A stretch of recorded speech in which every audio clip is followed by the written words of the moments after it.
A conversation occurred here that not only changed the course of American history, it changed the course of world history.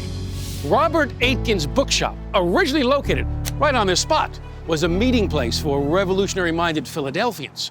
The torch of freedom that ignites the American Revolution is first lit in Philadelphia. It glows to life in the taverns, where patriots plot against the British crown, in the State House, where politicians debate the strategy for independence, and in the bookshops, where the most radical ideas about liberty and equality find an audience. I'm Joseph Loconte, an author and historian, and I want to know more about one of the most important American founders you've never heard of.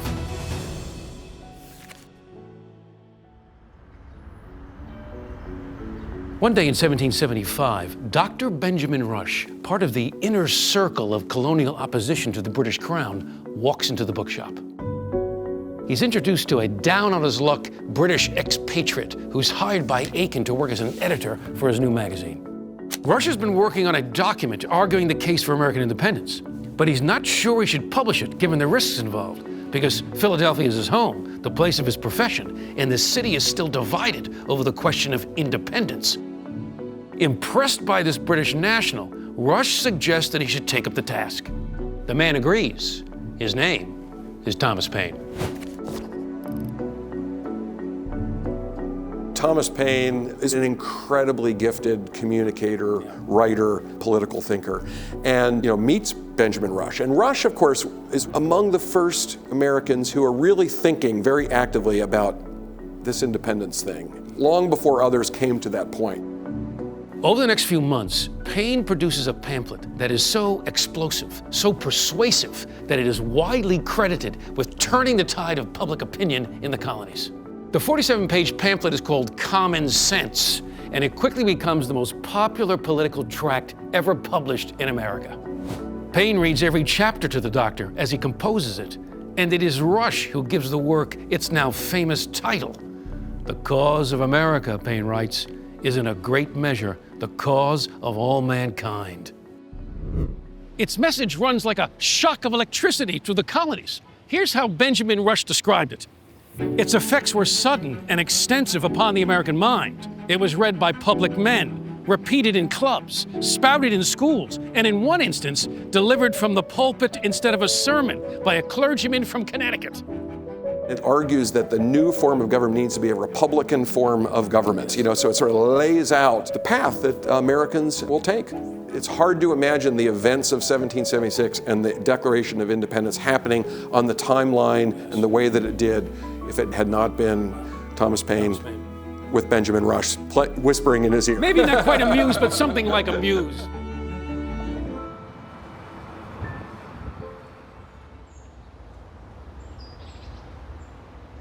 As a desire for independence is being kindled in the colonies, there's another object of passion welling up in the heart of Benjamin Rush. Her name is Julia Stockton. She's the educated young daughter of a Princeton family who befriended Rush during his student days at the College of New Jersey. Julia is a lovely and talented musician with a golden voice. She's also a churchgoer, which is important to the doctor, who himself is a man of faith. When Julia praises a sermon from the Reverend John Witherspoon after attending a Sunday service with Rush, the doctor is totally smitten. From this moment on, he wrote later, I was determined to offer her my hand. Finding a man or a woman of marriage material in church. What a concept. His love letters to Julia begin arriving in earnest.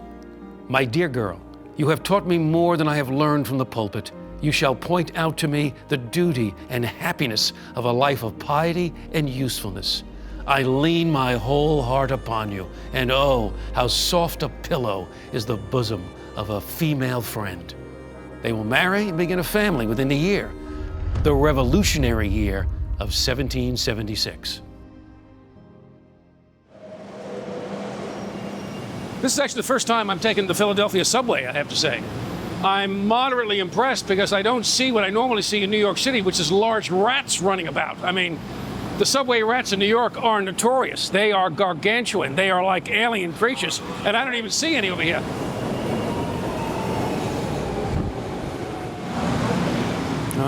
Air conditioning. Ooh, that's nice. All right. Well, news arrives that the British are sending about 45,000 Hessian troops to stamp out this rebellious spirit in the American colonies. The British warships, they've already engaged the American gunships in the Christiana River within earshot of Philadelphia.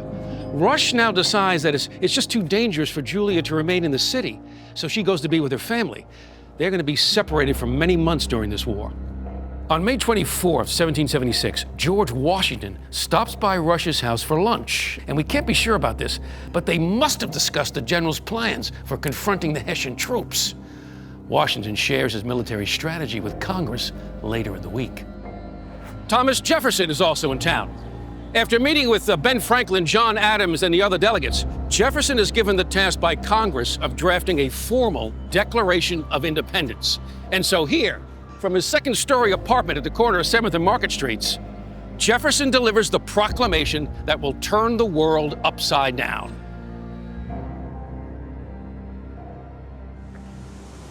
Another steamy day in the city of brotherly love. All right.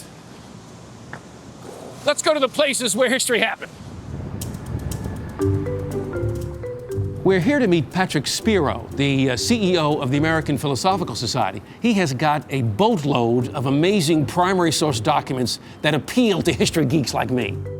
So welcome to the American Philosophical Society. Great to be here, thank you. We were founded by that gentleman over there, Benjamin Franklin, who's staring down at us. So the idea was to create an institution that would bring together the leading thinkers in America, share what they're learning with each other, and then share it with the rest of the world. Across the street, the APS has a library of 14 million pages of manuscripts, including some of those founding documents. You want to go check them out? I absolutely want to go check them out right now with you. Let's do it. So you can see there that you got Franklin in a toga. That's no mistake. It's evoking the Republic. And he, of course, his arm is on books, the idea that learning will help strengthen the Republic. Yeah. And the scepter that he's holding is facing down, which is supposed to symbolize down with monarchy. So Joe, I told you there are some incredible national treasures here. This is Thomas Jefferson's handwritten final draft of the Declaration of Independence, the version that he would have sent to Congress. As you can see here on the sides, the margins, yes, the annotations. Jefferson always thought that his final draft was the perfect draft. And once Congress got their hands on it, they started meddling with the words and the meaning, and he felt they just— Writing by committee, yes, exactly, yes, exactly. Yes. And so what you can see here are the changes that Congress made. The American Revolution will be the first in history based on the concept of natural rights, universal human rights that come from the hand of God. Each of the colonies is drawing up their own declarations. Benjamin Rush is eager to see what Jefferson's going to come up with, because he and Franklin have been chosen to draft a constitution for the state of Pennsylvania, and it's going to include a proclamation supporting independence. Rush gets into a kind of verbal fisticuffs with other members of the Pennsylvania group. They want anyone voting on the state constitution to swear a religious oath, to profess faith in God the Father, in Jesus his Son, in the Holy Spirit, and the divine inspiration of the Bible. Rush personally believes these doctrines to be true. As he put it in his journal, "My only hope of salvation is in the infinite transcendent love of God, manifested to the world by the death of his Son upon the cross. Nothing but his blood will wash away my sins," he says. "I rely exclusively upon it." And yet Rush insists it would be a mistake to make religious belief a condition for participating in Republican government. He has many friends among the Quakers who refuse to take oaths, among the Jews in Philadelphia, and among fellow doctors and scientists who are skeptical of religion. There are many good men who do not believe in the divinity of the Son of God, he says. No man whose morals are good should be exempted because he will not take that declaration. This exchange in the Philadelphia State House probably represents the first public debate in America over the separation of church and state. Defenders of the religious oath prevail, but by the time of the Constitutional Convention a decade later, Rush's argument wins the day. The Constitution declares that there must be no religious test for public office. Chalk that up as another American innovation, because no other political regime on the planet is thinking this way. Rush must have impressed his Pennsylvania colleagues, because they charge him with writing the state's Declaration of Independence. On Sunday evening, June 23rd, 1776, Rush sits down at a table in his parlor and starts writing. He works through much of the night, stepping out periodically onto a balcony overlooking the river. We call upon the nations of Europe and appeal to the great arbiter and governor of the empires of the world to witness for us that this declaration did not originate in ambition or in an impatience of lawful authority, but that we were driven to it in obedience to the first principles of nature and by the oppressions and cruelties of the King and Parliament of Great Britain. Rush delivers his document to the delegates the next day. It is enthusiastically approved. Immediately, 4,500 soldiers are added to the state militia. All of the colonies are preparing for war. 5 days later, Jefferson offers his declaration to Congress. July 1st, the Continental Congress puts the question to a debate. Should it ratify the Declaration of Independence, formally severing the colonies from Great Britain? 3 days later, July 4th, 1776, the Declaration is approved. A copy of it's brought up to Market Street, to John Dunlap's printing shop. They quickly pull 200 copies off and dispatch them to the 13 states to be read in public. The first public reading takes place in the square in front of Independence Hall. And it is thousands of Philadelphians and of all walks of life who are there to hear those words. In that crowd are people like the 9-year-old James Fortin, right? Born a free black kid. And for the rest of his life remembers the impact of hearing those words and feeling like this is something that would animate him and that he was part of creating something new. So let me read a few lines, some of those words. They'll live as long as the English language lives. We hold these truths to be self-evident, that all men are created equal, that they're endowed by the Creator with certain unalienable rights, that among these are life, liberty, and the pursuit of happiness. It still has to be signed by the delegates, however, and a new name is added to the Pennsylvania slate, Dr. Benjamin Rush. He is formally voted into the Continental Congress. At the age of 30, Rush is one of the youngest of the 56 signers of the Declaration of Independence. With a firm reliance on the protection of divine providence, we mutually pledge to each other our lives, our fortunes, and our sacred honor. I mean, try to imagine these men debating not only the future of the country, but really debating their own futures. It's just amazing being in this space. Rush and the other signers, they're putting their names on a document that's going to be called the most treacherous document in the history of the British Empire. It was a pretty awesome and awful thing to behold. They all remembered in 1747, the Jacobite Rebellion, great Scottish patriot tried to unseat George II. He was publicly executed. He was beheaded at the Tower of London. This is what monarchies do to rebels. Things can end badly. Things could end very badly for these men. John Hancock, president of the Congress, believes that they are signing their own death warrants. It must have looked that way in July of 1776, because from their positions in New York and Long Island, Washington troops can detect about 45 British ships headed to Sandy Hook, New Jersey. About another 75 ships containing tens of thousands of men are headed for New York. The most powerful military in the world has turned its wrath against the colonial militia, massively outgunned and almost totally unprepared for war. The Continental Army will not only need more troops, more cannons, more gunpowder, it'll need more surgeons. Before the year is out, Dr. Benjamin Rush will find himself thrust into the breach. He will be near the center of the fighting and the suffering. At Princeton, at the Potomac, at Valley Forge, he will watch men die, even as he expends every ounce of strength to stave off the shadow of death from the battlefield. For the first time, he says, war appeared to me in its awful plenitude of horrors.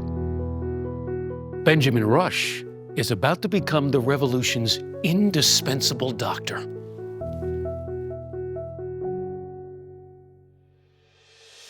Well, thanks for watching, and don't forget to subscribe to the YouTube channel so you don't miss more episodes of the Benjamin Rush series. He was a truly remarkable colonial leader. And by the way, this series would be impossible without the generous support from my friends at Founding Forward. So have a quick look and learn about the incredibly important work they're doing to renew the American story. In a letter to her son during the Revolutionary War, Abigail Adams told John Quincy that if he wanted to be useful to his country, he needed two things: knowledge and integrity. This is what great teachers do every day. They provide the tools and the knowledge that prepare young people to become informed and responsible citizens. And that's what they do at Founding Forward, to give you, the teachers, the resources and the experiences you need to pass on the legacy of the American founding with depth and purpose. It's not just learning about history in a textbook, but it's about traveling to sites. When you walk where the founders walked and you see where it happened, it really makes history come alive. Teachers like you come from all over the country to their beautiful Liberty Hill campus to learn from acclaimed historians and scholars. You'll explore historical sites that reveal the richness of America's democratic journey. You'll be recognized and celebrated for your leadership in your classrooms and around the country. And you'll return home equipped and inspired to bring this story, the American story, back to your students in a way that is meaningful and transformative. So don't delay. Join Founding Forward today.